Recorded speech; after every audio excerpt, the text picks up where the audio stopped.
Can you see this screen?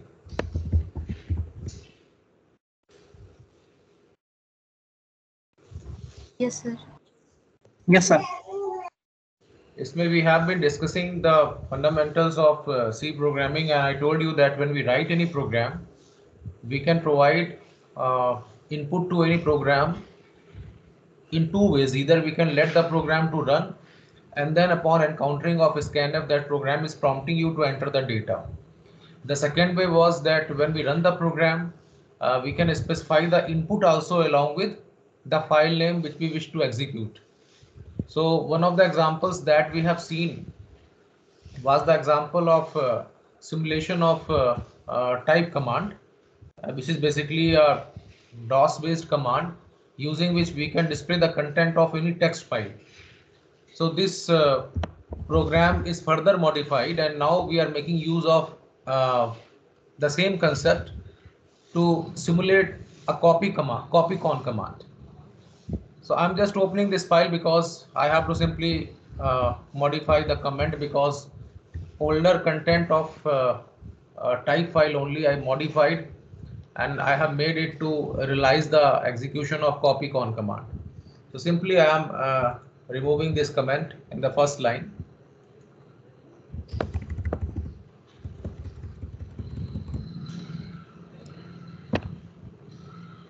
So we are saving it and coming out of it. But basically we do with the help of copycon command. It's a special use of copy command.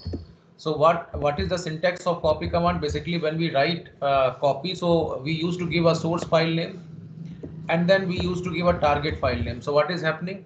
The content of source file, they are getting copied to target file, and corresponding to this copy command, we are having a version called CP in case of Unix or Linux.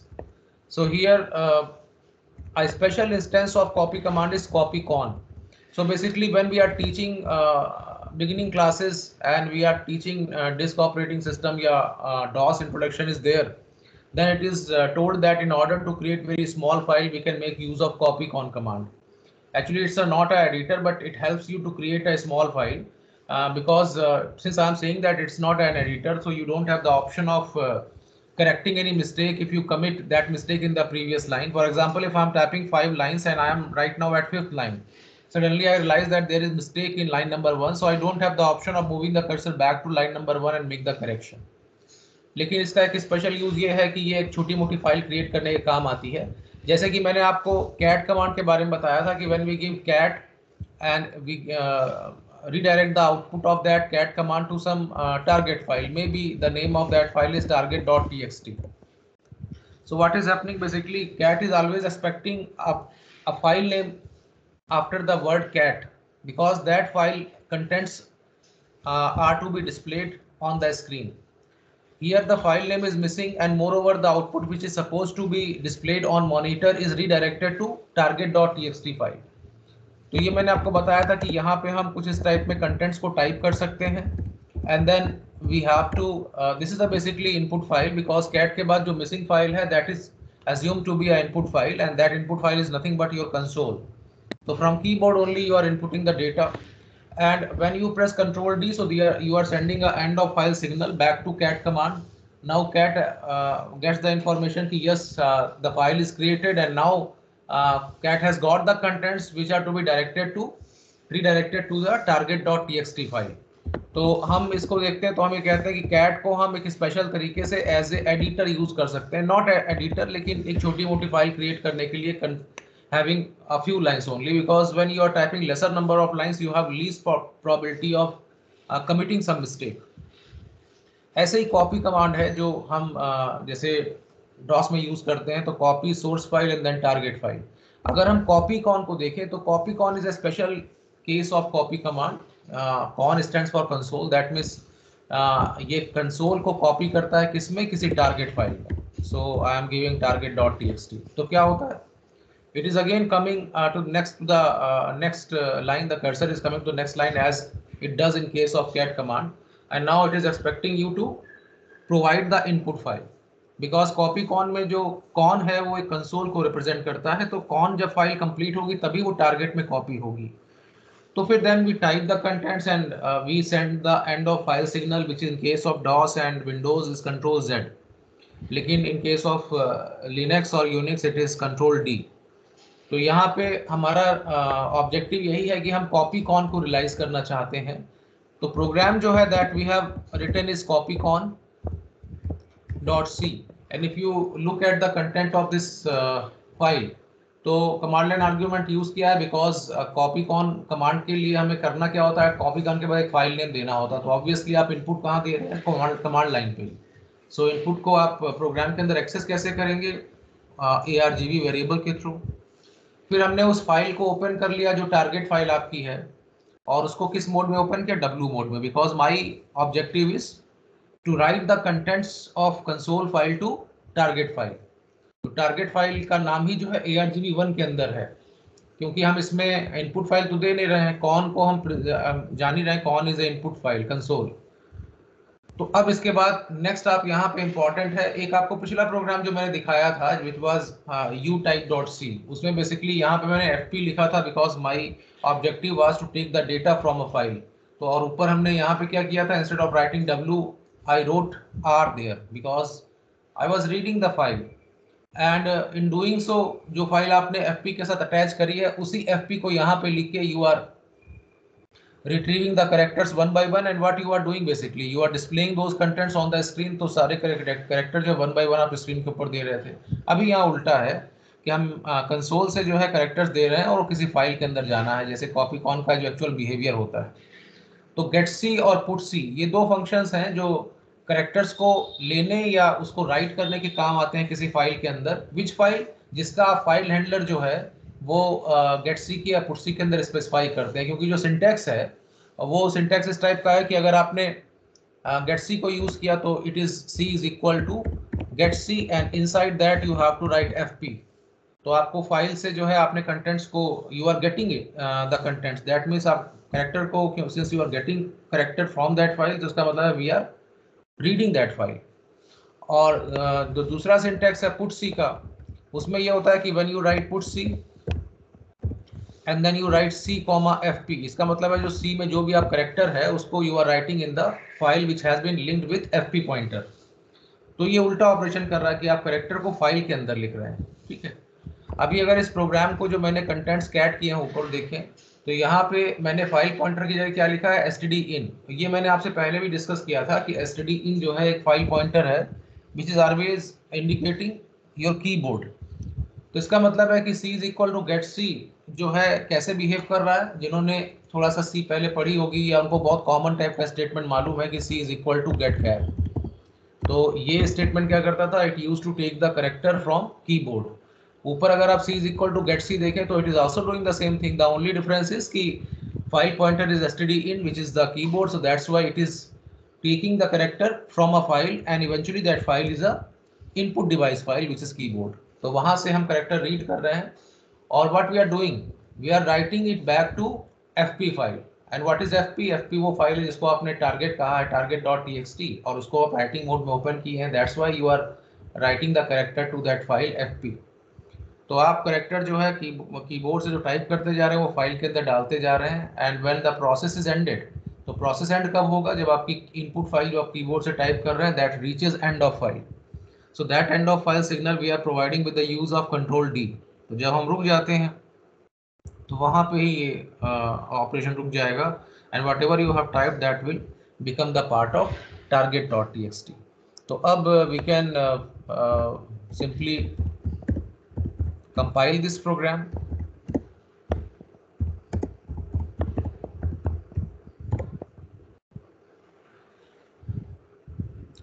And we can run this program. तो कोई भी file आप दे सकते हैं, जैसे मैं target.txt दे सकता हूँ, anything. I can even give t.txt. आप जो भी देंगे दैट विल बिकम argv1. और आपने ऊपर जो कोड डिस्प्ले हो रहा है उसमें देख रहे हैं कि that file we are opening in the writing mode. So our intention is to write something into that file.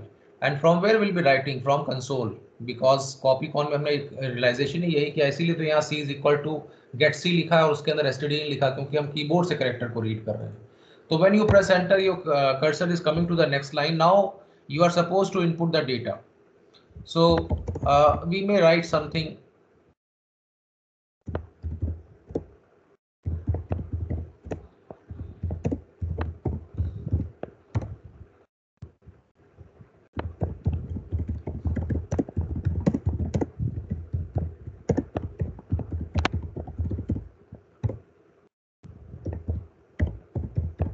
तो हमने कुछ ऐसे ही रेंडमली डेटा टाइप किया है और now I am pressing control D, so I am ending the file there only.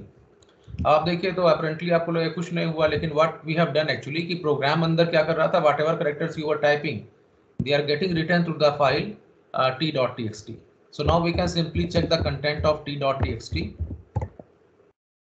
So we are getting the same content that we typed from keyboard. इसमें अगर आपको कुछ पूछना है तो यू कैन आस्क, क्योंकि std in जो है एक स्टैंडर्ड फाइल हैंडलर है या फाइल पॉइंटर है that is associated with keyboard. Similarly std out is the standard file handler associated with monitor। तो अगर आप कहीं पे ये लिखते हैं सपोज पुट सी,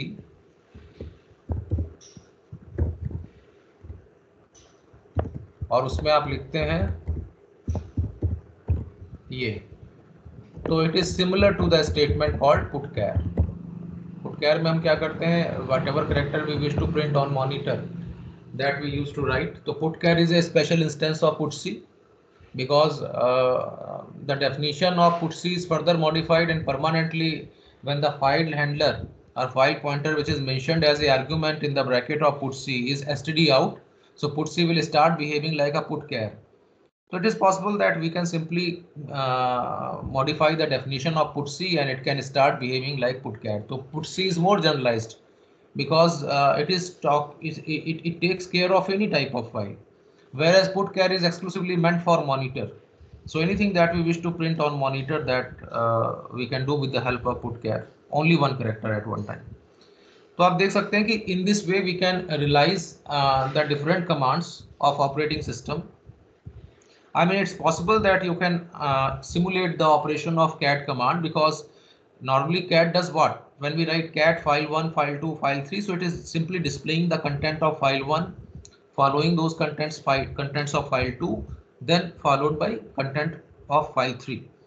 तो इस तरीके से करते हैं तो we can simply do a for looping inside the program, or how many times you have to run that loop, that you can easily guess with the use of argc, because that gives you the total number of values that has been passed on command line.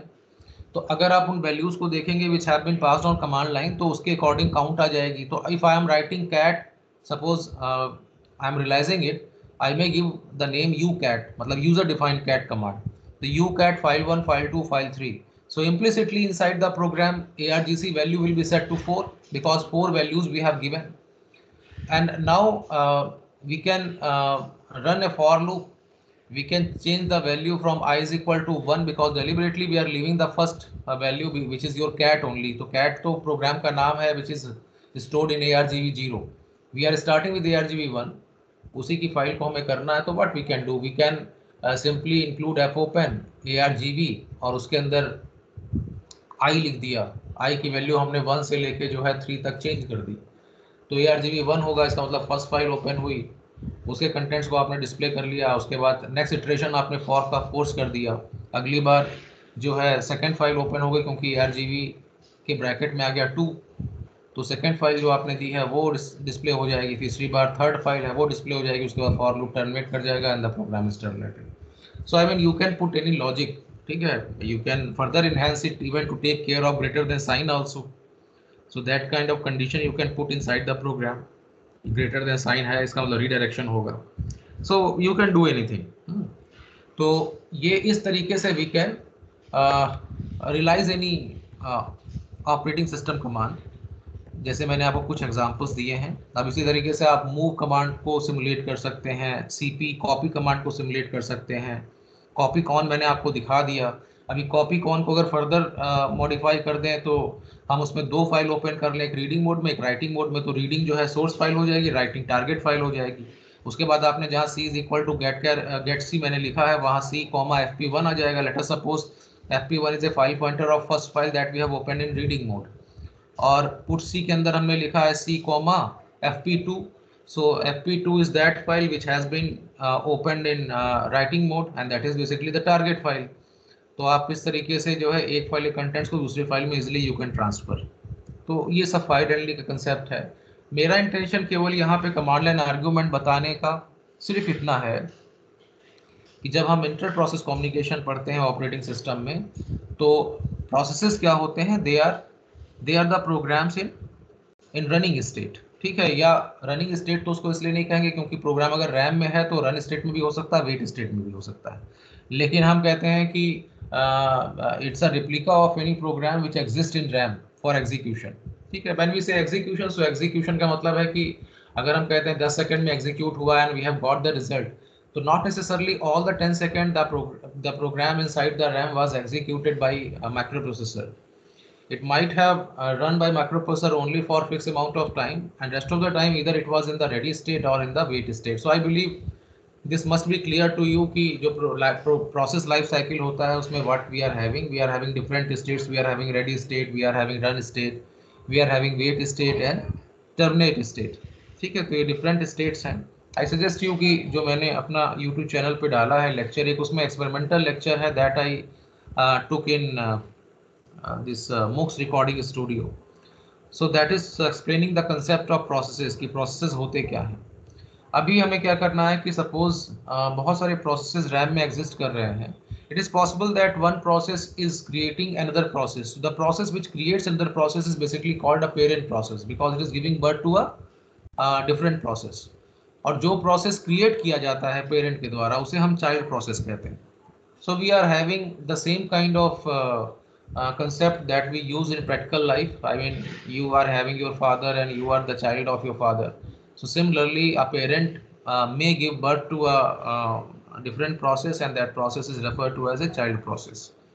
Then it is also possible that these processes which are concurrent process का मतलब है they keep existing in the RAM. आपको जैसे process life cycle में what is happening, multiple programs are ready for execution in the RAM. What they are missing microprocessor because microprocessor is a limited resource. We may be having only one microprocessor inside a system, or if their system is a bigger workstation or server, then it is possible that we may be having 2 or 3 processors. But in any case, you won't be having the number of processors equal to the number of programs that you run in the RAM. Programs are always, big in numbers.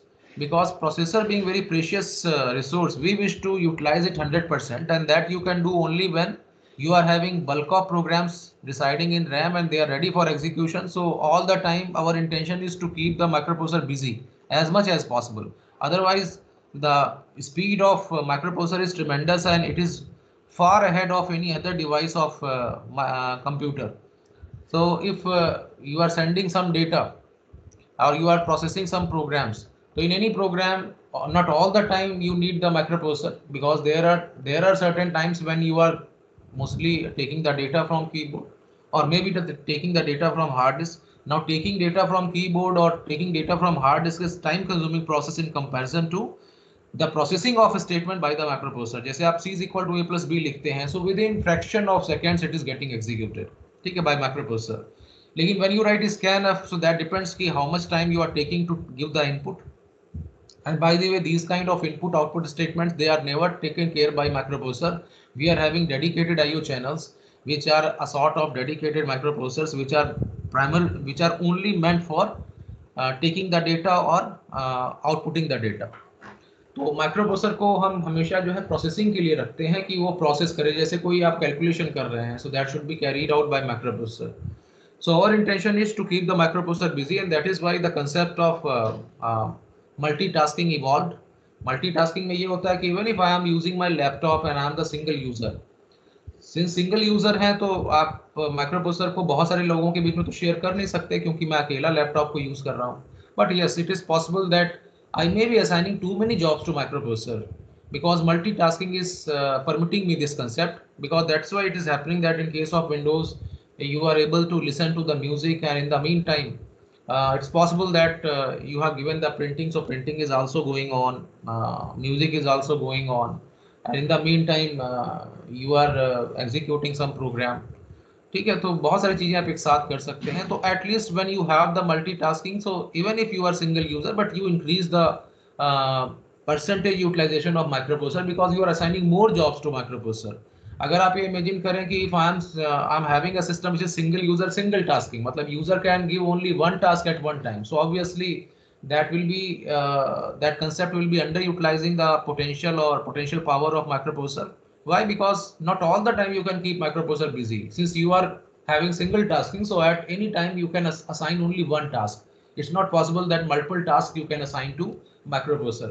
तो आप अगर कोई task assign करते हैं maybe any program of C, Java or any other language, तो उससे क्या होता है, उससे जो आपका प्रोग्राम का आप अगर उसका एग्जीक्यूशन का पूरा ड्यूरेशन देखें तो उसका मेजर पोर्शन तो आपसे डेटा लेने में जाता है, क्योंकि बाकी पोर्शन तो वो विद इन सेकेंड्स एग्जीक्यूटर के किनारे हट जाता है. इसका मतलब है कि हम फिर उसको प्रॉपरली यूज नहीं कर पाते हैं माइक्रोप्रोसेसर के पोटेंशियल को. तो हम क्या करते हैं, we have got the concept of multitasking so that at least with a single user concept it is possible that multiple tasks can be initiated by a single user, so at least you can improve the utilization of microprocessor.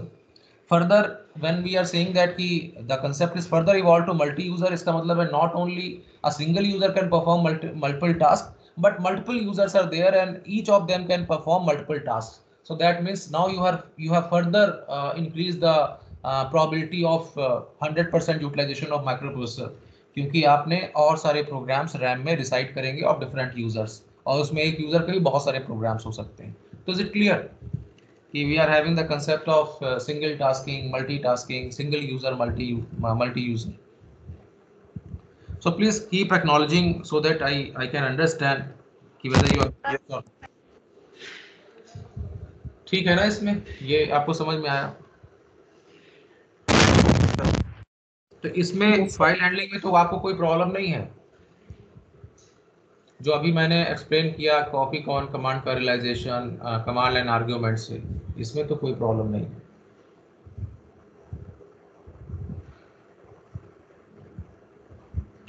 हाँ, मैंने पहले भी कहा आप acknowledge करेंगे तभी ठीक है. No issue in that.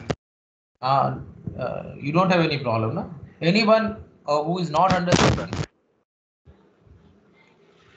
ठीक है. तो मैंने केवल इसका प्राइमरली इसीलिए यहाँ डिस्कस किया बिकॉज हमें फर्दर जो यूज़ करना है वो एक्चुअली हमें प्रोसेसेस के बारे में यूज़ करना है कि प्रोसेस कैसे एक पेरेंट प्रोसेस कैसे एक चाइल्ड प्रोसेस को क्रिएट करता है. फिर अब इसमें कुछ चीज़ें कंसेप्चुअली आपको थोड़ा सा मैं एक्सप्लेन कर दूँ and then we will see the examples where we have to make use of this concept of system calls. ठीक है, सिस्टम कॉल्स क्या होती हैं.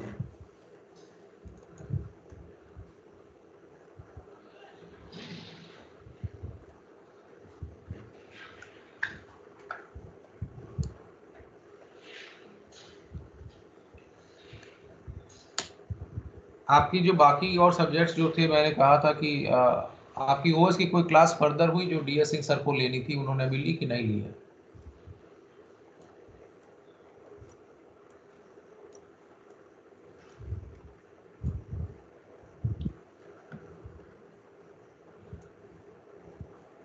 नो सर, अभी नहीं हुई है. ओके, मैं उनसे कहूँगा कि वो आप लोग क्लास जल्दी इंगेज कर लें, क्योंकि मैंने इसीलिए असाइन कराया था कि और नो वॉलंटियरली उन्होंने कहा था कि विल टेक द क्लासेस. अब इसमें देखिए,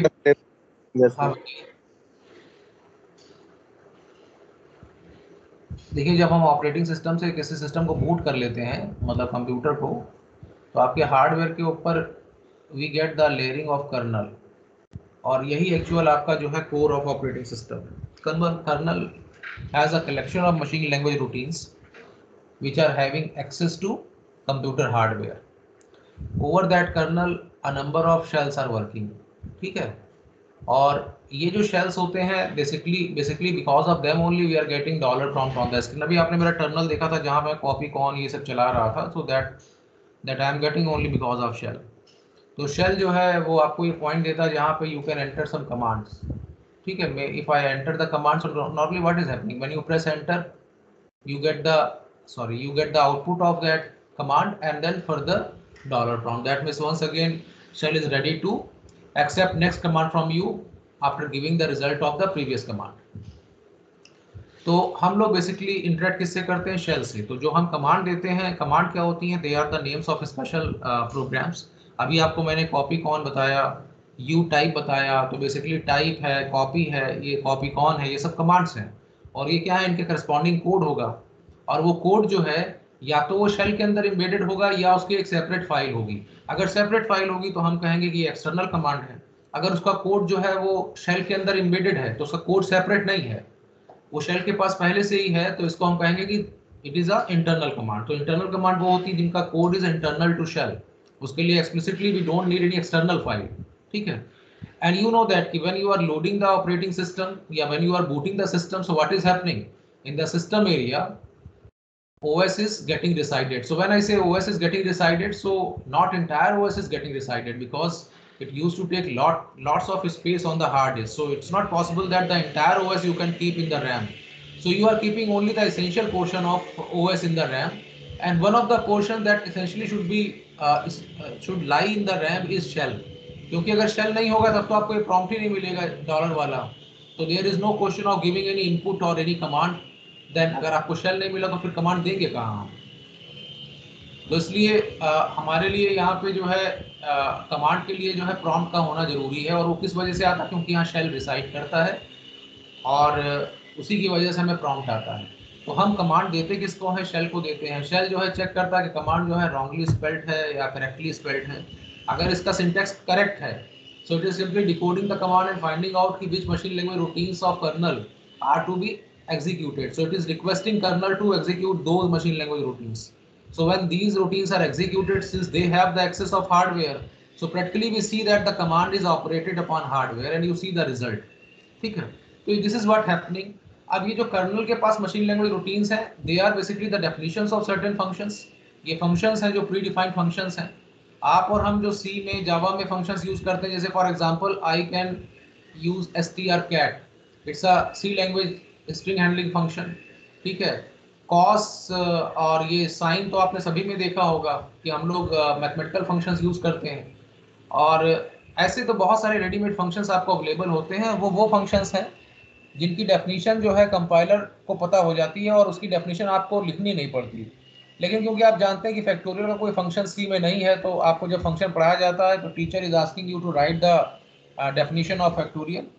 तो आप उसका एक यूजर डिफाइंड फंक्शन बनाते हैं. तो फंक्शन हम फिर दो तरीके के मानते हैं. एक तो वो जो रेडीमेड हैं, जो जिनकी डेफिनेशन हमें लिखनी नहीं पड़ती और केवल कंपाइलर को हम डेफिनेशन सप्लाई कर देते हैं बाय सम मींस. रॉन्गली सब कई लोग आपको ये समझाते हैं कि कंपाइलर के पास वो पहले से ही डेफिनेशन होती. नो, कंपाइलर के पास डेफिनेशन नहीं होती. लाइब्रेरी में डेफिनेशन होती है, लेकिन कंपाइलर को somehow we communicate that it has to read that definition.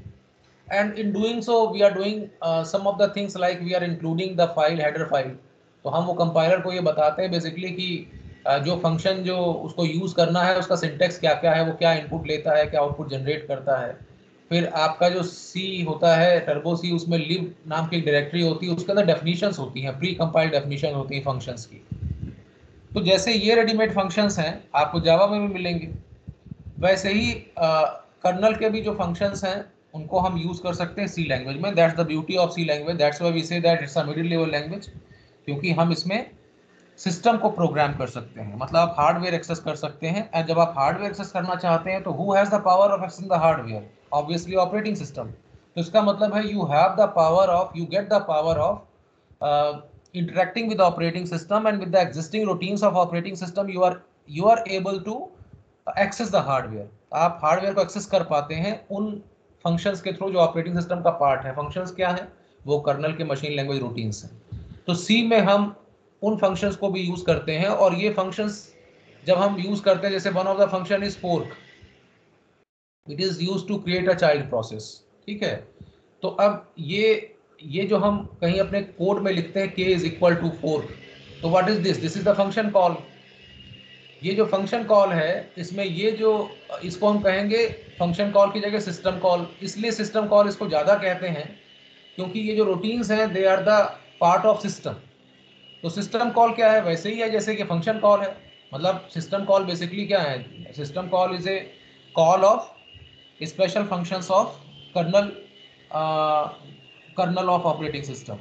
Yeah, system call is the programmer's interface for accessing machine language routines of kernel. ठीक है, तो मशीन लैंग्वेज रूटीन्स जो कर्नल के हैं उनको एक्सेस करने के लिए हम क्या यूज करते हैं, सिस्टम कॉल. यहाँ पे इसको क्या कहते हैं, function call. Both are same things. केवल जो है सिस्टम कॉल हम इसको इसलिए कहते हैं because we just wish to make the distinction between the user defined function or the functions which are the part of any language and the functions which are the part of operating system. So functions which are the part of operating system, when we wish to call them, so we say that we are making system call. ठीक है, तो जब हम k is equal to fork use करते हैं तो हम क्या कहते हैं, fork is a system call. With the use of that we can call a system function. And what is system function? The machine language routines of kernel. तो C में हम ये भी कर सकते हैं कि जो कंपाइलर डेफिनेशन जिनको जानता है लाइब्रेरी से, उनको तो हम यूज ही कर सकते हैं. उसके अलावा हम ओएस की जो मशीन लैंग्वेज रूटीन्स हैं उनको भी कॉल कर सकते हैं, और जिन कॉल्स के थ्रू उनको कॉल करते हैं वो क्या कहलाती हैं, सिस्टम कॉल्स कहलाती हैं. So one of the important system call is fork, जो कि एक चाइल्ड क्रिएट करने के काम आता है. तो जब हम k is equal to fork लिखते हैं, sorry,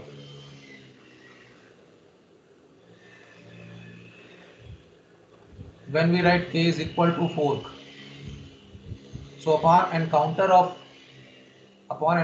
of this fork system call, a process is created in the RAM. So obviously आप ये system call use कहाँ कर रहे थे, must be in C program. कोई आपने C का प्रोग्राम लिखा है तो एक तो आपका ये प्रोसेस था, क्योंकि जब आप कहते हैं कि भैया you are running the program, so that means you are basically having the process of program existing in the RAM and that is actually running. तो ये जो प्रोसेस है इसमें somewhere it is this system call is encountered. So upon execution, what this is doing, it is creating another process in the RAM, and since that process is created by the previous process, so we say that this process is a child process, and the process where actually you are making use of this fork system call, that is called parent process. So parent has created the child process. अब उसके बाद क्या होता है, associated with every process we are having a number called PID number. Stands for process identification number. ठीक है, इसी से जो है हर प्रोसेस आइडेंटिफाई होता है. अब क्योंकि प्रोसेस क्या है, वो तो डायनेमिक एंटिटीज हैं जो रैम के अंदर आते हैं, और जब उनका जॉब ओवर हो जाता है, जब टर्मिनेट कर जाते हैं तो प्रोसेस डिस्ट्रॉय हो जाता है. तो प्रोसेस जो है वो उसकी जो पीआईडी है वो परमानेंट नहीं होती. इस समय अगर 5 प्रोसेस रैम में एग्जिस्ट कर रहे हैं तो 1 से लेकर 5 तक का पीआईडी नंबर उनको असाइन होगा. उसमें से एक प्रोसेस जो है सपोज टर्मिनेट हो जाता है, तो अब पीआईडी नंबर 4 का प्रोसेस टर्मिनेट हो गया, तो 4 नंबर की पीआईडी जो है रिलीज हो गई.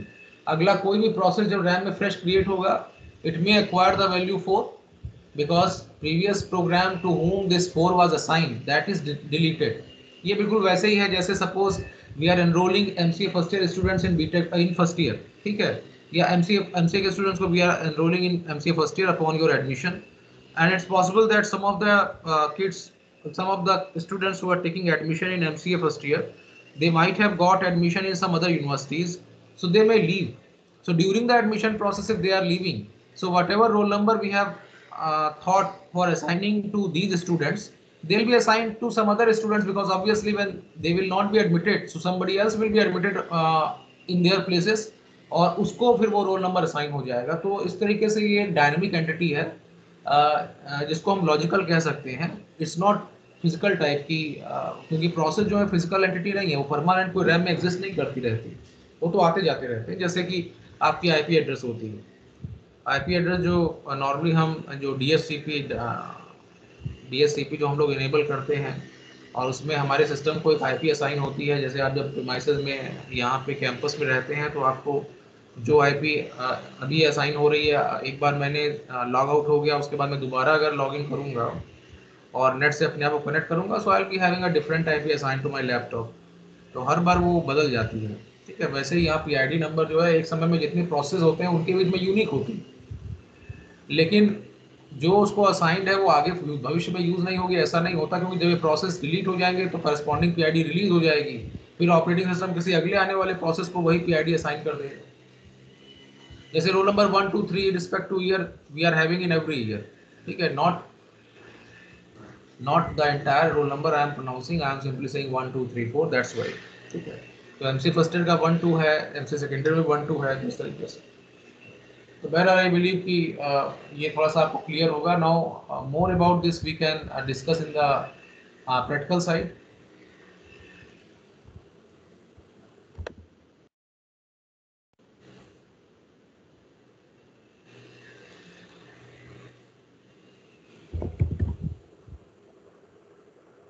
So clear is similar to CLS, क्या आपने क्लियर कर दिया है.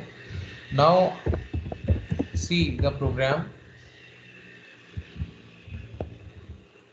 Let me check first the names of programs कौन से हैं. तो I have created with the name fork1. तो आप ये देखिए fork1.c. अब इस प्रोग्राम को देखें तो ये तो दो essential files हैं which I told you that you must include in every C program that you write on Linux or Unix platform. फिर उसके बाद हमने यहाँ पे fork को यूज़ किया है सिस्टम कॉल को. सी जो इंटीजर रिटर्निंग फंक्शंस होते हैं आप तो या तो उनको लेफ्ट हैंड साइड में वेरिएबल लिख के उनको कॉल कर सकते हैं. अगर आपने कोई वेरिएबल लेफ्ट हैंड साइड में नहीं लिखा, इसका मतलब है बिना उनकी रिटर्न वैल्यू के आप उनको कॉल कर रहे हैं, मतलब you are not bothering for the return value as you don't need that return value in future. तो हमने इसलिए फोर्क को यहाँ पे यूज़ किया है. और जैसे ही फोर्क एनकाउंटर होगा what will happen, a new process will be created and who will create this program, जिसका नाम मैंने fork1.c रखा है.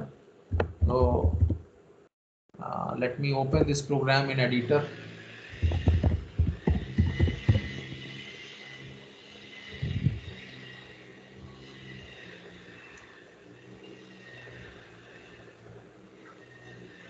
तो ये जो आप देख रहे हैं ये यहाँ पे फोर्क का जो यूज़ है, इससे जब ये एनकाउंटर होगा तो एक चाइल्ड प्रोसेस क्रिएट होगा. तो आपका fork1.c जो है ये पेरेंट प्रोसेस बन जाएगा और एक नया चाइल्ड प्रोसेस क्रिएट हो जाएगा जिसकी PID जो है पेरेंट से अलग होगी. नॉर्मली अगर पेरेंट की 23 होती तो इट्स वेरी लाइकली कि PID of child will be 24. उसके बाद हमने क्या किया कि welcome to system call programming. अब ये जो प्रोसेस क्रिएट हुआ है उसके कोड के बारे में क्या होगा, जो चाइल्ड प्रोसेस होगा इसका कोड जो है वो मिरर रेप्लिका होगा पेरेंट का. इसका मतलब whatever code we have in parent, basically वो तो यही कोड है जो मैं आपके सामने डिस्प्ले कर रहा हूँ. The same code will also be there in the child process.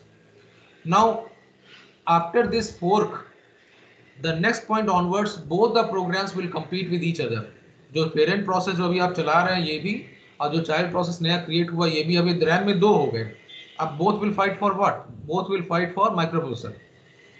तो दोनों को चाहिए होगा माइक्रोप्रोसेसर. अब किसको पहले मिलेगा, अगर आप ये डिसाइड पहले से किसी तरीके से नहीं करते तो ये किसी को भी मिल सकता है रैंडमली. जिसको भी CPU स्लॉट पहले मिलेगी वो पहले चल जाएगा. तो जब पहले चलेगा तो उसके बाद उनका रन जो है, चाहे चाइल्ड चले चाहे पेरेंट चले, तो एग्जीक्यूशन कहाँ से स्टार्ट होगा, फोर्क के अगले पॉइंट से. तो फोर्क का अगला पॉइंट क्या है, printf. इसका मतलब है जब चाइल्ड को अपॉर्चुनिटी मिलेगी चाइल्ड भी यही प्रिंट करेगा ऑन स्क्रीन, और जो पेरेंट को अगर अपॉर्चुनिटी मिलेगी तो पेरेंट भी यही करेगा. तो अगर चाइल्ड को मान लीजिए लेट अस सपोज अपॉर्चुनिटी मिली, तो child had displayed this message and after that return 0 के साथ child is terminated.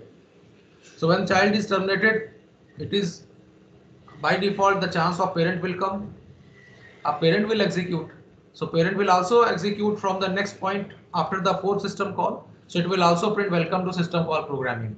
That means with the use of single fork we have got 2 processes created and both of them are printing welcome to system call programming. So this we can check out in the execution.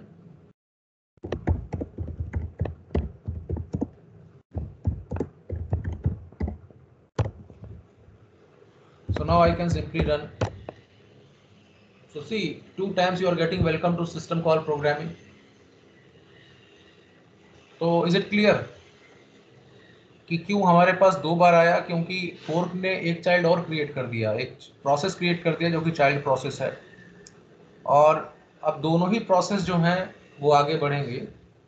कौन सा process ने क्या print किया है ये भी आगे हम जान लेंगे, क्योंकि उसके लिए भी we are having specific system calls. लेकिन अभी तो मैंने सिर्फ ये किया है कि फोर्क को यूज़ किया है, एक चाइल्ड प्रोसेस क्रिएट किया है, और दोनों के कोड सिमिलर हैं और दोनों ही फोर्क के अगले स्टेटमेंट से ऑनवर्ड्स एग्जीक्यूट होते हैं. तो इसलिए दोनों ही वही मैसेज प्रिंट कर रहे हैं, welcome to system call programming. Is it okay? Sir एक डाउट है, हाँ बताइए। सर अगर फोर्क 1 में और फोर्क में सेम कोड है तो फिर सर जब फोर्क कॉल होगा सर तो वहां पे फिर वापस से फोर्क में फोर्क कॉल हो जाएगा। नहीं नहीं, हमने कहा ना एग्जीक्यूशन जो है फोर्क के बाद वाले पॉइंट से स्टार्ट होता है। देखिए जो पहला वाला फोर्क रन हुआ था तभी तो चाइल्ड प्रोसेस क्रिएट हुआ, तो उसका तो एग्जीक्यूशन ओवर हो चुका है। उसका काम क्या था? उसका काम था चाइल्ड प्रोसेस क्रिएट करना।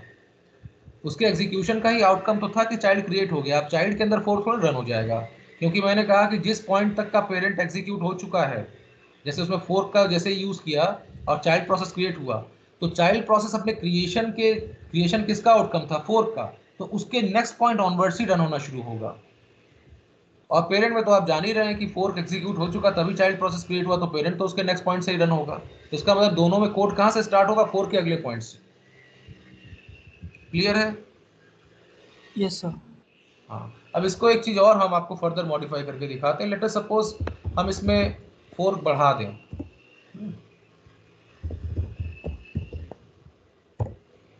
अच्छा, ये चीज आप टर्बो सी में और देव सी में नहीं कर पाएंगे।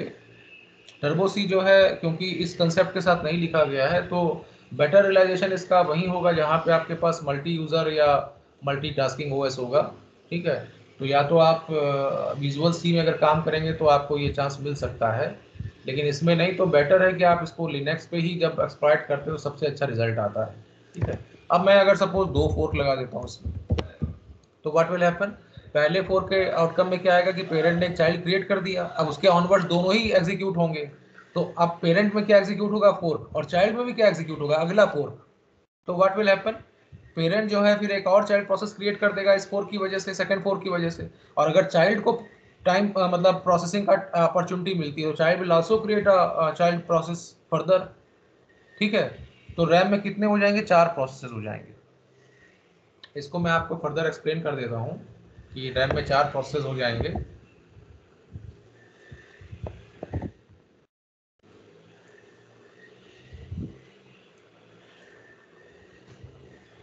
देखिए जब हम प्रोग्राम में 2 बार फोर्क लिखेंगे तो पहले फोर्क से क्या अच्छा, ये मान लीजिए एक पेरेंट प्रोसेस है, इसमें 2 बार फोर्क लिखा हुआ है।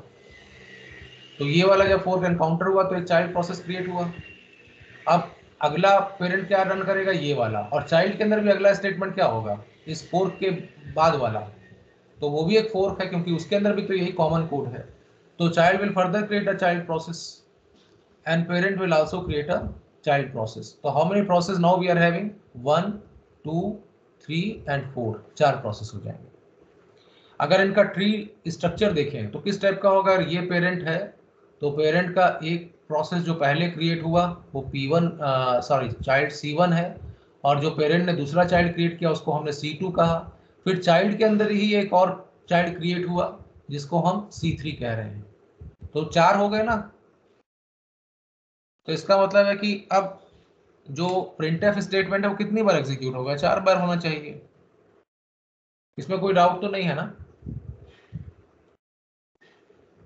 No sir. हाँ, तो अब इसमें देखिए we can further compile this program fork1.c।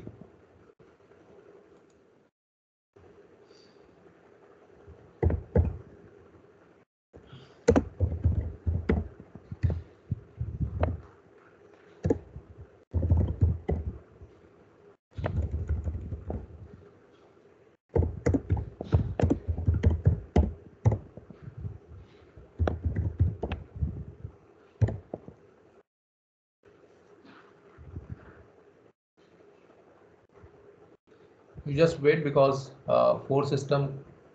हाँ, इसमें देखिए fork1 में 4 आ गए ना। ये देखिए यहाँ से लेके आया है यहाँ तक का 4 जो है welcome to system call programming जो है डिस्प्ले हुआ। तो अभी मैं अगर 3 फोर्क कर दूं तो what will happen? How many processes will be created? Total 8। तो एक थंब रूल इसके अंदर हो जाएगा कि if n times I am using fork, तो 2 raised to n processes will be created. 2 raised to n processes will be created. जब आपने fork 1 रखा तो how many processes? 2 raised to 1, that is only 2 processes are created. जब आपने fork 2 दिए तो 2 raised to 2 मतलब 4 जो है प्रोसेस टोटल रैम में एग्जिस्ट हुए, क्रिएट हुए। और जब आपने 3 दिया तो 8 हो जाएंगे, ठीक है। और you can simply realize it, I mean simply you can modify the program gedit fork1.c.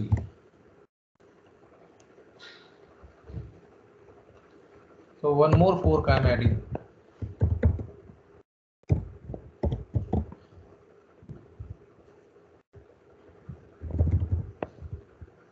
Sorry, let me compile this program, because every time whenever you make modification you have to recompile the program.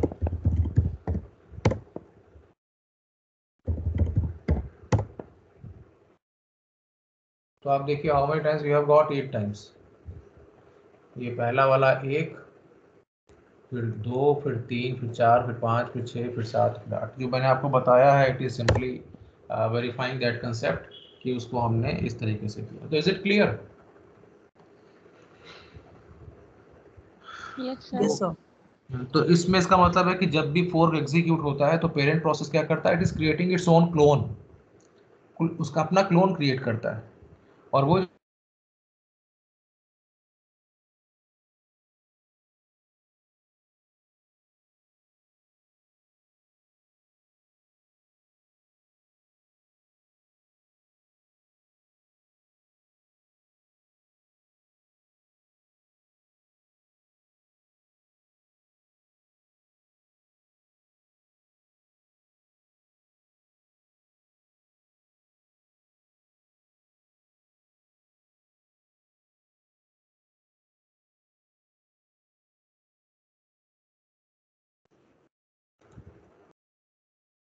are you getting my voice now? Yes sir. Yes sir. तो ये जो मैंने आपको भी बताया है इसका I believe कि आपको ये मालूम होगा कि हम लोग इसको कैसे करते हैं। और इसमें एक चीज़ और है, अभी तक जो मैंने आपको ये नहीं बताया कि जैसे हमने फोर्क को यूज़ किया तो सीधे सीधे उसके सिस्टम कॉल को ही यूज़ किया है। अगर हम उसकी रिटर्न वैल्यू को भी बॉदर करें तो क्वेश्चन राइज होता है कि रिटर्न वैल्यू होती क्या है उसके अंदर। देखिए, अगर एक प्रोसेस मैंने सी का प्रोग्राम लिखा, when I run this program, so a process will be created, and let us suppose the ID of that process is 23.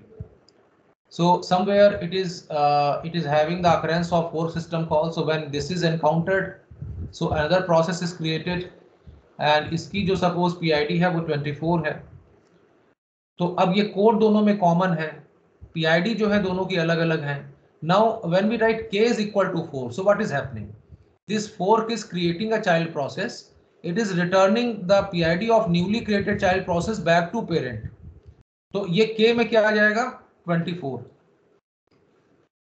लेकिन यही k वेरिएबल जो है यहाँ पे भी है, क्योंकि मैंने अभी कहा कि पेरेंट का ही क्लोन जो है चाइल्ड प्रोसेस होता है। तो whatever code, whatever variables we are having in the parent, the same will also be there in the child process. लेकिन वहां पे k की वैल्यू क्या आएगी? 0 होगी, क्योंकि जो रिटर्न वैल्यू है फोर्क ओरिजिनली किसका पार्ट था? पेरेंट का। तो रिटर्न वैल्यू गई किसको? पेरेंट को। चाइल्ड के पास, चाइल्ड तो उसका फोर्क का आउटकम था, जब रन हुआ तब चाइल्ड क्रिएट हुआ। तो चाइल्ड के पास जो ये वेरिएबल है इसकी वैल्यू कितनी होगी? 0। That is a major, you can say, the feature which we exploit to a greater extent. You know that in case of C language, those who have studied, they must be knowing कि when we are talking about string, so every string must have /0 as a null character at the end. If you are having simply sequence of characters, so we say that is an array.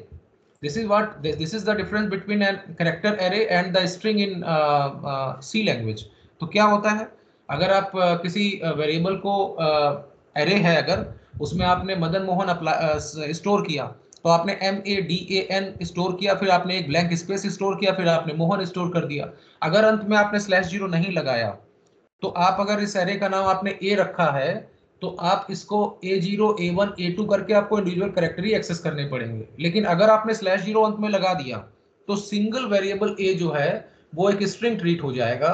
और ऐसे में it is possible कि जो हम पूरा अगर string को print करना चाहें तो दैट वी कैन प्रिंट। हमने लिखा printf and we are writing %s and we can simply give a, तो क्या प्रिंट होगा? मदन मोहन। लेकिन अगर आप इसमें /0 अंतिम में नहीं लगा होता तो क्या होता है? ये डिस्क्रीट सीक्वेंस ऑफ कैरेक्टर्स है, तब तो आप ऐसे प्रिंट नहीं कर सकते। देन तो you have to run for loop, you keep changing the index value, and उसके अंदर कहीं आपने एज ए करेक्टर जो है प्रिंट किया होता, तो मैंने यहाँ पे लिखा होता पुट कैर, और करेक्टर में मैंने क्या लिखा होता AI, और तब 1 by 1 सबको प्रिंट करते। तो इज इट क्लियर कि वहां पे हमारे लिए मेजर डिफरेंस क्या है कि हम अगर /0 होता है तो that gives a meaning to that logical sequence of characters and that becomes a string. ठीक है, तो हम ए को यहाँ पे भी एरे के रूप में ही डिफाइन करते हैं, लेकिन कंटेंट जब असाइन करते हैं तो अगर उसमें /0 लग जाता है तो वो स्ट्रिंग बन जाती है। तो अगर आप एक रेडीमेड फंक्शन जो आपको इनपुट फंक्शन मिलता है सी लैंग्वेज में, कि आपने अगर यूज किया गेट्स जो स्ट्रिंग के लिए है, तो आप केवल एरे का नाम अगर ए दे देंगे तो दैट इज ओके। तो इसका मतलब क्या है, ए को you are treating as a string. So when this statement is executed you are prompted to input the string. आपने लिखा मदन मोहन, तो ये मदन मोहन को ए के अंदर स्टोर करेगा और ऑटोमेटिकली उसके अंदर /0 जो है as a null character assign कर देगा, so that the entire sequence can become accessible merely with the name of array variable a. You don't need to bother about the index. ठीक है, लेकिन अगर ये नहीं लगा होगा तब तो फिर आपको ये कर ही नहीं सकते। ठीक है, तो वैसे यहाँ पे है, अगर आप इसको देखें कि ये जो हम लोग फोर्क को यूज कर रहे हैं, तो अगर हम लिखते हैं k is equal to fork, तो इसकी रिटर्न वैल्यू किसके पास आती है, पेरेंट के पास। और पेरेंट के पास क्या आएगा, जो नया चाइल्ड क्रिएट हुआ है उसकी PID जो है पेरेंट के पास आ जाएगी। तो this k variable will be having 24। अब इसको मैंने कहा कि इसको हम बहुत दूर तक एक्सप्लॉइट करते हैं। आपको ये मालूम है कि दोनों का कोड तो सेम होगा, मैंने अभी कहा क्लोन है। तो यहाँ पे हम अगर कंडीशन डालते हैं if k is greater than 0, तो this condition will be true only in which case, in case of parent only. In case of child this will not be true. Why? Because here the value of k is equal to 0. तो अगर हमने कोई यहाँ पे parent में एक code लिखा है 4 के बाद, और if I am writing k is equal to 0 then some course of action, else some course of action. तो इसका मतलब है this condition will be true only in which case? In case of parent process only. But in case of child process this condition will be false. Why? Because k is having the value 0. तो उस case में else part execute होगा। तो even if clone है दोनों एक दूसरे के, कोड दोनों में सेम है, लेकिन कंडीशन हमने ऐसी डाली है कि certain statements will be executed as part of parent and a different course of action will be executed by the child. Why? Because there the else portion will be executed and here the if portion will be executed. So this is the I can say is the feature that we exploit to a greater extent as we do in case of C language when we handle the string, because इस चीज को हम बहुत exploit करते हैं कि उसके अंत में /0 लगा है कि नहीं। आपसे कहा जाता दो स्ट्रिंग ऐड कर दो मदन मोहन, एक वेरिएबल में मदन है एक में मोहन है, तो आप क्या करेंगे, MADAN जो अगर वो स्ट्रिंग थी तो उसके अंत में /0 लगा होगा, तो आप /0 को रिमूव करेंगे और उस पोजीशन के ऑनवर्ड्स आप क्या करेंगे, मोहन को अपेंड कर देंगे। और जब ये पूरा सीक्वेंस खत्म होगा तो वहां /0 फिर से लगा देंगे, तो क्या होगा, जो नेट आउटकम वाली आपकी स्ट्रिंग होगी that will be having a concatenated version of Madan Mohan and it will be having Madan Mohan as simple string. तो हम लोग वहां इस चीज को एक्सप्लॉइट करते हैं। The same we do in case of C. इसी तरीके से यहाँ पे जो हम इसको यूज करते हैं प्रोसेस सिस्टम कॉल प्रोग्रामिंग करते हैं, तो इस चीज को यूज करते हैं। So now let me see what I have written in fork2.c because I am not sure because long time back I wrote that program. ये केवल आपको केवल इतना बताया था, वो हम पहले ही आपको मॉडिफाई करके दिखा चुके हैं। Another is fork3 I suppose if I have written that program. Yes. अब इस वाले प्रोग्राम को अगर आप देखें तो here I am concerned about the return value of fork. So what I will be having in parent process when this fork will be creating a child process, ये parent कि वो जो है उसकी चाइल्ड की PID रिटर्न कर देगा। बाद में मैं आपको बताऊंगा कि why it is important to have the trace of child process. ठीक है, वो चाइल्ड की PID को वापस पेरेंट अपने पास रखना क्यों चाहता है, इट्स वेरी इंपॉर्टेंट और एक बहुत जरूरी कंसेप्ट है कि it has to have that value. तो यहाँ p is equal to fork हमने यूज किया, तो पेरेंट प्रोसेस ने चाइल्ड प्रोसेस क्रिएट किया and now p is 0 in case of child but p is non zero in case of parent. After that this course of action will be true only in case of parent process, although the code is same in case of child also, but there this condition will be false, but in case of parent this condition will be true. So whichever out of these two programs, parent and child, whichever is getting the turn first, that based on this condition executes either this or this. ये कौन execute करेगा, ये execute करेगा child process अगर child को turn पहले मिलता है, और अगर पेरेंट को मिलता है तो पेरेंट इसको एग्जीक्यूट करेगा। इफ वाले इस पोर्शन को एग्जीक्यूट करेगा if p is greater than 0, क्योंकि पेरेंट में ये वैल्यू ट्रू है, चाइल्ड में ये वैल्यू फॉल्स है. Now comes the next statement, sleep 20. Now what sleep 20 is doing, it is putting the parent process to sleep for 20 seconds. That means during this period parent will not be executed. So suppose parent is getting the turn first, and if p is greater than 0, this condition is found true. So soon after that, what will happen? When the microprocessor resumes the execution of parent, it gets the sleep 20 statement. So that means now parent has to do nothing. Neither microprocessor has to do anything, because it has to put the program into sleep mode for 20 seconds. That time is more than sufficient to make sure that the time quantum or time slice assigned to that parent is expired. क्योंकि time quantum तो microseconds में होती है, and you are causing through this code the parent process to sleep for how many seconds? For 20 seconds. तो इसका मतलब ये तो बिल्कुल पक्का है कि वो जैसे उसको टर्न मिलेगा, माइक्रोप्रोसेसर पे रन स्टेट में जाएगा, वो स्लीप 20 की वजह से बिना कुछ करे उसकी टाइम क्वांटम एक्सपायर हो जाएगी और उसके बाद वो फिर से हॉल्ट कर जाएगा. तो इसका मतलब है बिकॉज ऑफ दिस स्लीप ये एक तरीके से डिले टैक्टिस हो गई, because it is simply making it sure that if Indeed the parent is getting the turn first, then because of sleep 20 it is doing nothing just to make sure that the turn should given back to the child process. ये सिर्फ इसलिए डाला गया है. तो ये delay की वजह से ये पक्का हो जाएगा कि अगर पेरेंट को चांस मिला भी तब भी कुछ नहीं होगा, चाइल्ड का ही टर्न पहले आएगा. तो what child is doing, it is printing I am child with PID this and my parents PID is this.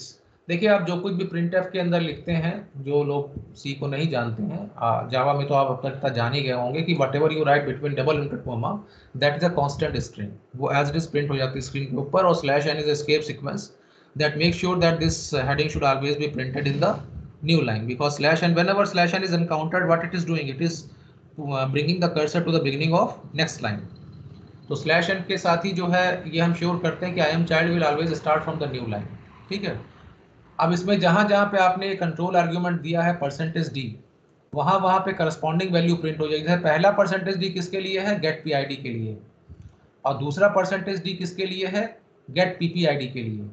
तो नॉर्मली होता क्या है कि 5 is to print the sum of %d and %d is %d, और उसके बाद हमने comma लगा के ABC लिखा. तो इसका मतलब हम ये लिखना चाहते हैं the sum of A and B is C.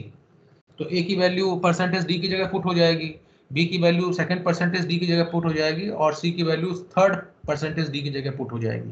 तो आप कांस्टेंट स्ट्रिंग के अंदर अगर कोई न्यूमेरिक वैल्यू सब्स्टिट्यूट करना चाहते हैं या स्ट्रिंग को सब्स्टिट्यूट करना चाहते हैं, तो आपको उसके लिए कोई कंट्रोल आर्ग्यूमेंट यूज करना पड़ता है. जैसे कि %d is meant for integer, तो आपका ये जो यहाँ पे वेरिएबल होना चाहिए ये इंटीजर वाला ही होना चाहिए, और दूसरा भी %d है तो दूसरा वाला भी इंटीजर होना चाहिए रिटर्न. अब इंटीजर वेरिएबल हो सकता है, ये यहाँ पे एक फंक्शन है जो इंटीजर को रिटर्न करता है. तो गेट PID बेसिकली क्या देता है, गेट PID जिस भी प्रोसेस के अंदर रन होता है, it is simply giving the PID of the current process, जिसके अंदर ये रन हुआ उसकी PID को ये रिटर्न करता है. तो सिंटैक्स तो होता है s is equal to get PID, क्योंकि एक इंटीजर रिटर्निंग फंक्शन है. लेकिन आप किसी और वेरिएबल में होल्ड करके और s को प्रिंट करें, उससे अच्छा है कि सीधे आप गेट PID को ही यहाँ डाल दें. तो जो भी PID जो है करंट प्रोसेस की होगी वो कहाँ पे प्रिंट हो जाएगी, यहाँ पे. और ये स्टेटमेंट रन कौन कर रहा है, चाइल्ड. तो चाइल्ड क्या लिखेगा, I am child with PID this. तो इसका मतलब है चाइल्ड को k वेरिएबल के अंदर या p वेरिएबल के अंदर तो वैल्यू चाइल्ड को 0 मिली, लेकिन उसके पास एक जरिया है कि वो पता कर सकता है कि उसकी अपनी PID क्या है. तो वो किससे होती है, गेट PID से. Get PID as the name indicates कि किसी भी प्रोसेस के अंदर जब ये रन होता है तो उसकी PID को डिस्प्ले करने के काम आता है. और गेट PPID क्या होता है, get parents process identification number, मतलब करंट प्रोसेस का जो पेरेंट होगा उसकी PID. तो अगर लेट अस सपोज कि हमने जो C का प्रोग्राम है इसकी PID 24 है, यही पेरेंट है, लेकिन जब ये 4 को रन करेगा तो एक चाइल्ड प्रोसेस क्रिएट होगा, उसकी PID 25 है. अब चाइल्ड के अंदर जब ये स्टेटमेंट रन होगा, क्योंकि पेरेंट तो अब रन होगा नहीं, क्योंकि पेरेंट में स्लीप 20 की वजह से डिले हो जाएगी, तो चाइल्ड को टर्न जरूर मिलेगा पहले. तो चाइल्ड ने क्या प्रिंट कर दिया कि आई एम चाइल्ड, मेरी PID इतनी है और मेरे पेरेंट की PID इतनी है. तो वो PID क्या होनी चाहिए, वो वही होनी चाहिए जो पेरेंट प्रोसेस की PID है, मतलब 24. और ये कैसे वेरीफाई होगा कि जब ये चाइल्ड का एग्जीक्यूशन टर्मिनेट कर जाएगा तो टर्न फिर से जो है पेरेंट को मिलेगा. और सपोज इसने पिछली बार जो है 2 सेकंड तक का ही जो है ये रन हुआ था, तो स्लीप 20 में अभी भी 18 सेकंड बाकी है, तो पहले तो ये इसको बार बार अपना जो है स्लीप खत्म करना पड़ेगा। अब क्योंकि स्विचिंग नहीं हो सकती क्योंकि चाइल्ड तो टर्मिनेट कर चुका है, तो indeed the parent will also get over this sleep statement and now the next statement to be executed is I am parent. अब वो पेरेंट अपना मैसेज प्रिंट करता है कि अब उसके अंदर भी देखिए गेट पीआईडी हम यूज कर रहे हैं, तो गेट पीआईडी का मकसद ही क्या है कि it is printing the PID of the current process. तो अब ये इसका करंट प्रोसेस इस समय कौन है, पेरेंट है, तो पेरेंट की पीआईडी को डिस्प्ले कर देगा। तो इसका मतलब जब पेरेंट अपनी पीआईडी डिस्प्ले करेगा तो वो वही होनी चाहिए जो चाइल्ड ने अपने पेरेंट की पीआईडी बताई है, क्योंकि इसी पेरेंट ने तो उस चाइल्ड को क्रिएट किया है। तो this can further be verified through this statement. मैं आपको दिखा देता हूं।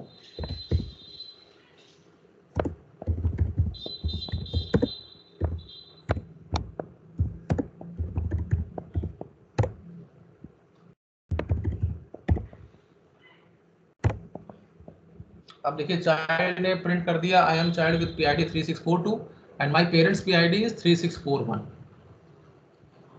अब ये हम इसलिए डिले यहाँ पे पा रहे हैं क्योंकि अब अगर पेरेंट को चांस मिला भी होगा तो because of sleep 20 it is sleeping for 20 seconds, ठीक है, तो it will keep waiting although this much bigger count is not required in this case, क्योंकि हमारा मकसद तो सिर्फ ये था कि चाइल्ड का टर्न पहले आ जाए।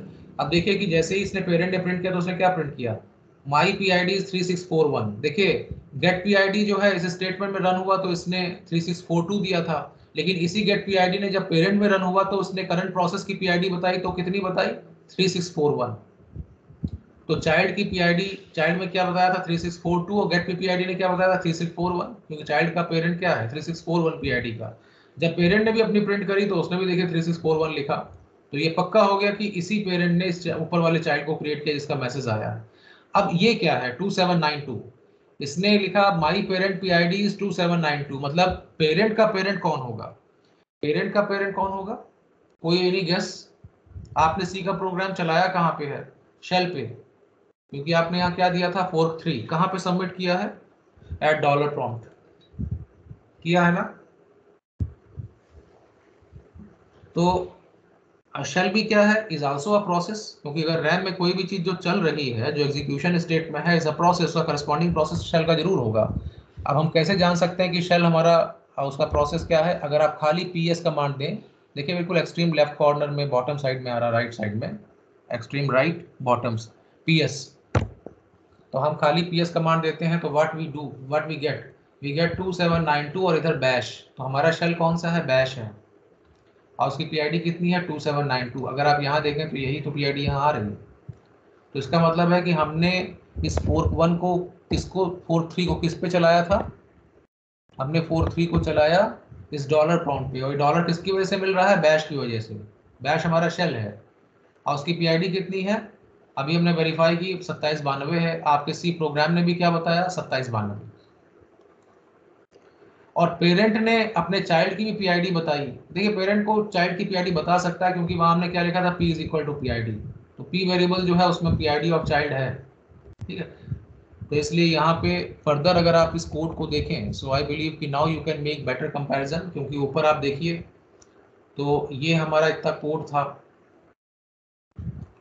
अब इसमें कोई अगर आपको प्रॉब्लम हो, you compare it with the lower side of the screen where we are having the output, तो आपको बिल्कुल सिमिलर टाइप का जो है कंपैरिजन दिखाई दे सकता है। PS is a command, stands for process status. तो किसी भी समय अगर अपने लॉगिन में हम ये चेक करना चाहते हैं कि कितने प्रोसेस चल रहे हैं, तो I can give PS command process status, so it is showing one bash because bash is permanently running and that's why we keep getting dollar prompt on the screen. So all the time till you are not logged out from the system, this bash is kept running in the RAM.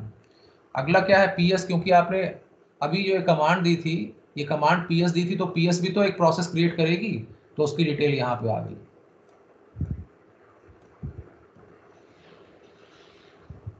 तो अभी clear है ये, इसमें कोई conceptually आपको ये पता लग रहा है ना कि हम PI4 को कैसे यूज कर सकते हैं।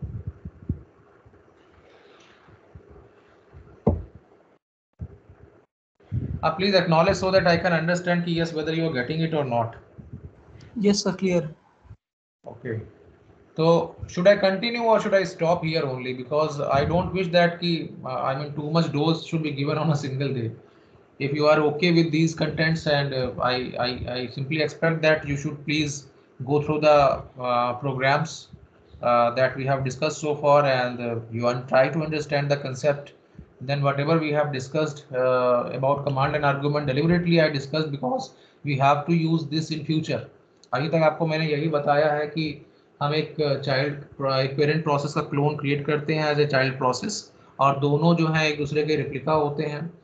और उसमें फिर हमने आपको फर्दर बताया कि अगर हम कंडीशन के बेस पे अगर कुछ चाहें तो हम ये कर सकते हैं कि certain course of action should be executed as part of parent and another portion of the code should execute as part of child process. Further हम और इसको अगर एलोबरेट करेंगे तो हम आपको बताएंगे कि it is also possible which is actually happening, कि पहले एक चाइल्ड प्रोसेस क्रिएट होगा which is the clone of parent, then child process is making use of some system call to overwrite itself with the totally new code। तो जैसे ही नए code से अपने आप को ओवरराइट करेगा, this will become independent of parent, क्योंकि तब इसका कोड जो है पेरेंट से बिल्कुल मैच ही नहीं करेगा। तो वो जो है उसको हम आगे आपको बताएंगे कैसे ऐसा हो सकता है, and that we do with the help of exec system call, that we do with the help of exec system call। So I believe system call is clear to you, because system call is the call of machine language routines which are the part of kernel. Yeah, you can say system call is programmer's interface for making use of kernel routines.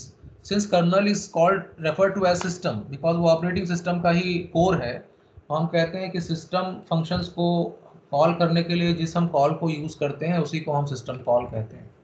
तो programmer's interface for calling any kernel function या kernel routines, तो उसे हम system call कहते हैं। और इस programming को हम सी में कर सकते हैं, that's why we say that it's a system call programming in C language.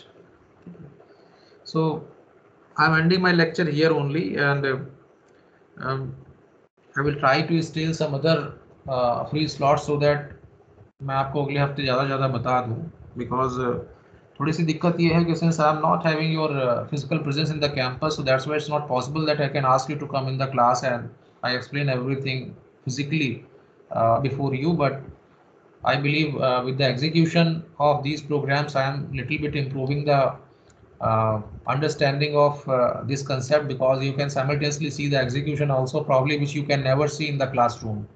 So that's why we have disadvantages in online mode, but we do have advantages also in online mode, and the best advantages, especially when we conduct the classes of any practical oriented subject, then it's possible that simultaneous execution can also be shown to the students, which is not possible in blackboard teaching।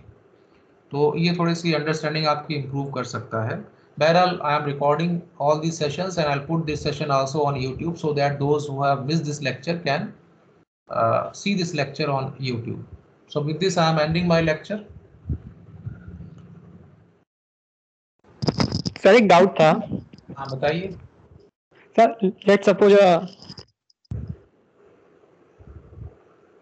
Hello.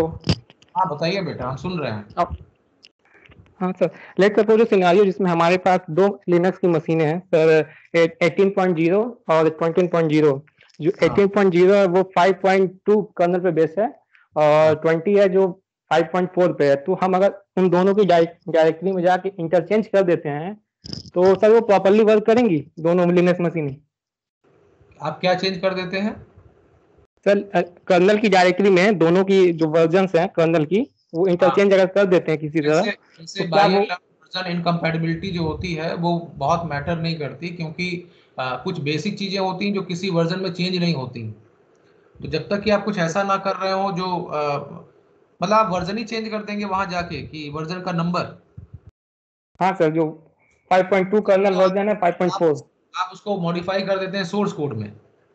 हाँ sir, source code तो modify कर सकते, recompile करना पड़ेगा ना, लेकिन फिर उसके बाद नहीं। तो मैं ये जानना चाहता हूँ वो जो कर्नल का वर्जन है वो वर्जन डिपेंडेंट होता है या फिर नहीं? कर्नल का वर्जन जो होता है, जैसे आप अगर किसी भी लैंग्वेज या किसी भी सॉफ्टवेयर का वर्जन देखें तो जब भी कोई अपग्रेडेशन होता है, जब भी कोई चेंजेस होते हैं कोडिंग के अंदर जो उसके इम्प्लीमेंटेशन के लिए होता है, तो उसका वर्जन एक डिफरेंट हो जाता है, उसमें यूटिलिटीज कुछ ऐड हो जाती हैं, है ना। तो अगर आप कोई कर्नल का वर्जन चेंज करना चाहते हैं तो आप जब भी चेंज करेंगे तो वर्जन चेंज करने के लिए आपको करना क्या पड़ेगा, अगर आप उसका वर्जन जो है परमानेंटली उसके अंदर इम्बेडेड जो है उसको चेंज करना चाहते हैं तो आपको रिकम्पाइल करके कर्नल फिर से उसका मशीन लेवल वर्जन जनरेट करना पड़ेगा, तभी तो चीज वो इम्प्लीमेंट होगी। और अगर किसी कमांड के थ्रू ऐसा करना चाहते हैं कि उसमें जो है अगर कोई कमांड है जो केवल वर्जन को चेंज किसी फाइल से उठाती है तो वो आप चेंज कर सकते हैं, उसका कोई इम्पैक्ट नहीं होगा, आपको चेंज दिखाई देगा। लेकिन मेरे हिसाब से जब आप कुछ ऐसा करेंगे और आप अगर उसका वर्जन चेंज करते हैं तो वर्जन जरूर ऐसी जगह एम्बेडेड होगा जिसको रिकम्पाइलेशन के बाद ही वो इफेक्टिव होगा। तो आपको प्रोग्राम का जो सोर्स कोड है मतलब कर्नल का उसको रिकम्पाइल करना पड़ेगा तभी वो इम्प्लीमेंट होगा, ऐसे नहीं होगा। Okay sir, okay, thank you. फिर ये आप लोगों में जैसे मैंने शेयर किया था, I think roll number 61 wrote me that mail कि to send the VMware setup and Ubuntu, क्योंकि मेरे सिस्टम पे 16.04 है तो मैंने शेयर कर लिया था। तो I believe by now everyone will be having that Ubuntu version available to him, क्योंकि वो गूगल ड्राइव से था, क्योंकि साइज़ बहुत बड़ा था। आप लोग इसको इंस्टॉल जरूर कर लीजिएगा अपने सिस्टम पे, because many things you will learn. और ये जो है इसलिए भी ज़रूरी, not because since you are studying this subject as part of software lab 2 और सॉफ्टवेयर लैब 1, आप इसलिए इसको पढ़िए क्योंकि this will clear your concept about operating system. अभी ऑपरेटिंग सिस्टम में when you will reach the IPC inter process communication, एक वहाँ चैप्टर है, एक टॉपिक है जो काफ़ी इंपॉर्टेंट है, और आप CPU शेड्यूलिंग भी पढ़ते हैं, पढ़ा अभी कि नहीं पढ़ा है, और first come first serve, then shortest job first, then by and large जो शेड्यूलिंग एल्गोरिथम्स होती हैं CPU शेड्यूलिंग वो प्रिम्प्टिव होती हैं, नॉन प्रिम्प्टिव होती हैं, दैट यू हैव स्टडीड और नॉट? Yes sir. हाँ, तो वो I think now with this explanation probably a little bit it will be clear to you कि how actually the things are implemented, because everything you always believe or always imagine in context to practical aspect, because nothing without practical can be permanent in our brain. जो permanent होता है उसका impact वही होता है when practically realize it and we see the importance of that topic, ठीक है। तो इसलिए हर एक टॉपिक का एक प्रैक्टिकल रेलेवेंस जरूर होता है, and you please keep it in mind, and you never know that after completing this course when you actually start your professional career where all these concept will be further use, you never know, you can never estimate, because you never know कि what kind of job you have to do in future, because one of the alumnus of our department, Mr. Rohit Kamal Saxena, he attended one meeting with me regarding improvement of quality in our department. One cell is there, that is internal quality assurance cell. So as part of that cell's member, he was there sharing ki sir, whatever we learned from you during our stay in the Malviya data structure mein, that is still I am using, and to a bigger extent I am using, because I have to bother for the complexity analysis of algorithm which we implement as part of my job. And by the way, he is senior development engineer in Amazon, वो third level का जो है senior development engineer है, software development engineer है, और I believe कि वो काफ़ी अच्छी पोजीशन है, तो अमेजन जैसी कंपनी में है। तो इसलिए मुझे लगता है कि whatever you study, whether irrespective to subject, I mean whether it's data structure, operating system, DBMS, everywhere whatever you are learning, I mean without practical relevance no existence, सब कुछ जो है प्रैक्टिकली बिल्कुल रिलेटेड है। इसीलिए देखिए, I am not teaching operating system as a subject, but जब हम लिनक्स को यूज़ करते हैं तो what is this, is a practical aspect of operating system, तो इसके बिना तो आप इमेजिन नहीं कर सकते। तो आप थ्योरी में, यस थ्योरी में जो पढ़ते हैं उस कंसेप्ट को रिन्फोर्स कौन करता है, the practical aspect. So I suggest everybody to please install VMware, एंड आप उबंटू पे काम करें, सूजे पे, फिडोरा पे, किसी भी एक पे काम करें, but you must practice this, because that will B permanently coded in your mind कि ये जो है कंसेप्ट है प्रोसेसेस का, चाइल्ड प्रोसेस का, पेरेंट प्रोसेस का, पेरेंट चाइल्ड रिलेशनशिप का, कैसे इसको यूज़ करते हैं, कैसे ऑपरेटिंग सिस्टम कंसेप्चुअली इसको चलाता है। So that all is the part of operating system. So with this I am ending my lecture, and I believe कि आगे भी हम लोग जल्दी कोशिश करेंगे कि हम जल्दी से जल्दी आपको ये कंप्लीट कर दें, ठीक है, सो दैट हमारा जो सिलेबस है इसका लैंग्वेज का आप उसकी प्रैक्टिस कर सकें, उसको ट्राई कर सकें।